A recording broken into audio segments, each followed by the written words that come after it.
Probably the earliest memories I have of my life are Storytime. Dad would sit in his special seat in his room, and I'd sit cross-legged on the floor. Storytime was important. Storytime was special.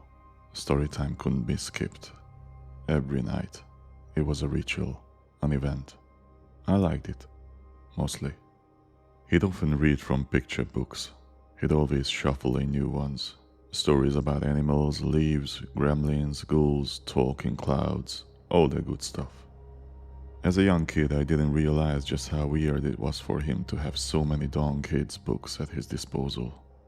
Anyways, there was one important rule that always came with his nightly storytelling. Whenever he shared a tale, I wasn't allowed to get distracted. In the earlier years, it felt like he was much more lax about this. If I yawned or dozed off, he was pretty forgiving. But if I interrupted him, saying I was hungry or bored or wanted to play video games, he'd shut me down quickly. He'd stare at me from his chair. An intense, angry glare. Then, with my full attention, he'd simply say, "What would the uninvited guests think about this?" Naturally, I didn't have a great answer to this question. At first, I assumed it was just an expression akin to saying "it's raining cats and dogs," some phrase that sounded like nonsense, but one that I'd understand when I was older. Either way, I ended up becoming a pretty good listener after months of this ritual, and started to really relish these moments with my dad. The stories themselves were boring, sure, but he'd always work hard to spice them up with great pacing and impassioned voice acting. It wasn't until I turned 9 that his storytime rules became much stricter. At this point, if I got itchy and looked down at my arm to scratch it, he'd snap his fingers, then glare. What would the uninvited guests think about this? If I noticed the snowfall happening outside, my eyes briefly darting to the window, it would be another snap of his fingers, another disapproving look, and another mention of uninvited visitors. I'd even learned to stare right at him, nodding intently at the appropriate story beats while my mind was off wondering about something else. Still, he'd somehow be able to catch it. Innocently, I brought this up to some of my close friends at school, who found the whole thing, including the fact that he still reads stories to me, nightly even, a bit weird. My curiosity flamed, and I brought it up to him at dinner one day. "Dad, why is storytime so important?" He didn't look up to answer. Fork with mashed potatoes in one hand, that day's paper held out in front of him in the other. "It'll make you smarter. When you grow up, you'll be thankful about it." The answer didn't really quell my curiosity. I pressed on a bit more. "And you really need me to pay attention the whole time?" "Yes, without a doubt." Not a particularly detailed answer from the old man. If this paints a strange picture about my pops, I do want to make something very clear. He was a great dad. He was always there when I needed him, whether it was for help on my homework or as a shoulder to cry on for something my 9-year-old self thought was the end of the world. He was supportive with all my hobbies, dorky as they were, and never seemed interested in forcing a particular worldview on me. There were only 2 topics he was guarded about. Talking about my mom who died giving birth to me, and, of course, the stories. Once I hit 10, he ditched the picture books altogether. The next stories were all ones he came up with himself. They were interesting, to say the least. I can recall a few of them that left greater impressions on me for reasons I'll get into soon. The first was the story about the werewolf who should have known better. This werewolf had sharp teeth, sharp claws, and a big heart like all the werewolves that came before him. He'd heard all the tales about townsfolk crying foul about the wolves and blaming them for various ills, but he brushed them aside. This werewolf was an optimist. One fateful day, he climbed down the hill to finally greet the townsfolk, but they chased him out with pitchforks and rocks. He realized quickly, much as he wished it weren't the case, that things hadn't changed. His story would be the same as those of wolves from generations past. The second story was about a boy who would freeze up in terror whenever there was an earthquake. Rather than dropping under the table and covering his head as he was supposed to, he'd instead stop in place, unable to move an inch. Noticing this, his mother decided to calm him with a story. Earthquakes, big and small, she told him, were all caused by a friendly giant in the sky. Small rumbles meant the giant was exercising, and bigger quakes meant the giant was bouncing on a trampoline. The stories were silly, but they helped the boy find some relief, and soon, he was able to consistently drop, cover, and hold, all while visualizing a fantastical picture in the sky. The most important story of the bunch was one he decided to save for a special night. At this point, I'd become the perfect listener. It was routine and instinct, and nothing could distract me, even as my dad's storytelling antics got stranger and stranger. He turned the TV on midway through a tale and started slowly lifting the volume. He'd walk around the room as he spoke, bouncing a ball against the wall with increasing force. And, strangest of all, he'd sometimes bring large stuffed animals into the room that he would hide behind as he told the story. I barely slipped up.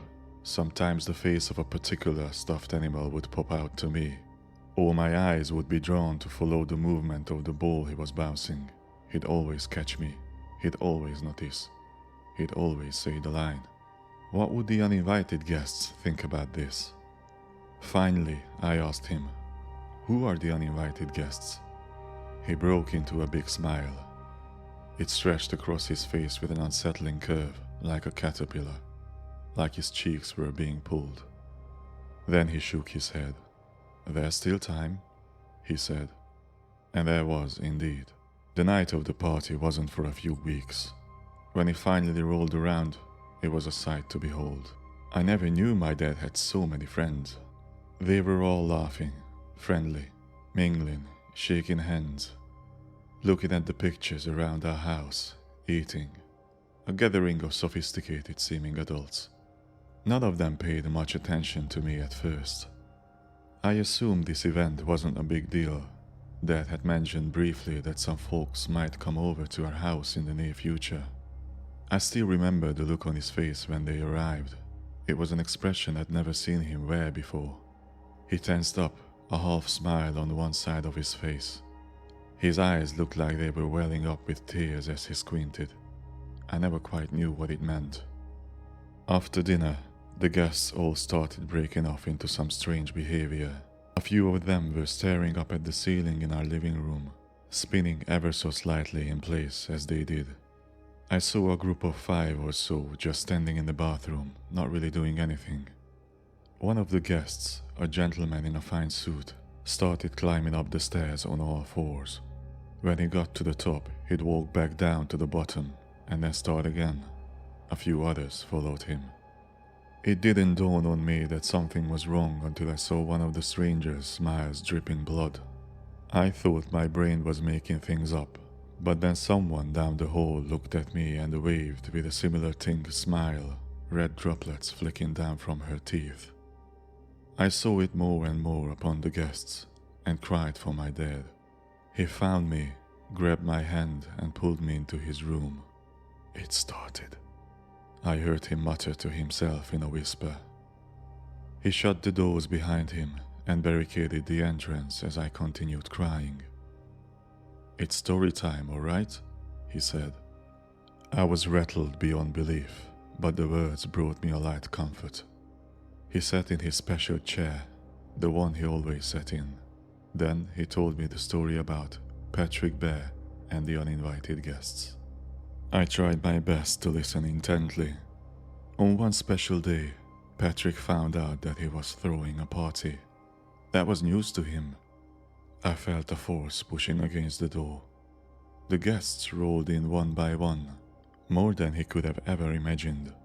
They were already inside. They spilled into the room, wandering. I averted eye contact with them. My dad shot me a knowing, mindful look. I was doing what he wanted. They had big hats and big ties and fancy shoes, but Patrick Bear didn't care. A clutter of strangers gathered behind my dad's seat. They peeked their heads out to look at me.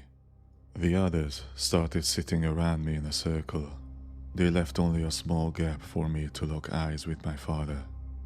Through my blurry peripheral vision, I could sense all of their eyes were fixed on me.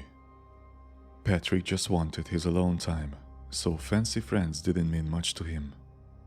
The whispers of the strangers were the hardest part. "Look here, do you want to have a staring contest? Look away for just 1 sec," they all said in different variations. The guest stayed longer than he would have liked. The bloodied smile of a stranger crept up right in front of me. I kept my dad's gaze with the 2-inch gap to the stranger's left that had been afforded me. But eventually, I saw my dad's neck slowly twist. His eyes had averted from me. They looked upwards now, towards a woman that was hovering in front of him. I heard cracks and snaps. The strange, caterpillar smile returned to his face as his cheeks pulled in opposite directions. Blood pooled from his mouth. He briefly looked at me again, now with an apologetic gaze. "I'm sorry, my sweet one. I had to look at your mother." His face and neck contorted in ways that didn't even make sense, but he was able to slip out one final line. "How does the story end?" Something in my gut knew that closing my eyes wasn't the answer. I was covered by the strangers, but still, I somehow looked ahead. Somehow, they were a blur. I couldn't look away from them, but my attention wasn't with them. It was with the story. But eventually, they all went home, and Patrick Bear found peace and quiet once again, I said. A breeze blew through the window. The room was suddenly still. The house was empty. Everyone was gone. There was no sign of anything. No family photos, no children's books, nothing I recognized, just generic furniture. When the cops found me days later, starved and confused, the story was that I was an orphan boy with no traceable lineage. Everything I told them about my dad, my upbringing, story time, and more couldn't be proven in any way. I talked about my school, about the teachers and friends I had there, but no one mentioned could recall ever knowing me. For a while, I was convinced that I'd made up the whole thing in my mind. That I'd been abandoned by my parents when I was young, fled from an orphanage, and squatted in uninhabited properties living an imagined life. A storybook of my own. The events of that final night of story time and the insanity I encountered were proof that I'd merely decoupled from reality as a child. Unfortunately, like the werewolf, I learned a painful lesson when my wife Meredith died while giving birth to our son Michael. Through the sheer shock and horror of it all, I tried to convince myself that it was just a disturbing cosmic coincidence. But then a package from nowhere arrived at my front door a few weeks after her passing. It was a fully illustrated storybook. It was called Michael Bear and the Uninvited Guests. On the first page, in the inner lining of the book, there was a note scribbled in it. It read, "We can't wait for the party.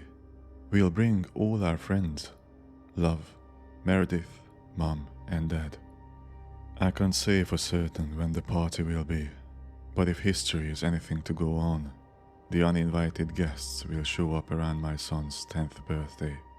And so, to prepare, we do story time every night. After all, it's important. It's special. It can't be skipped. It's a ritual, an event. And every time he complains about it, I give him the reminder. What would the uninvited guests think about this?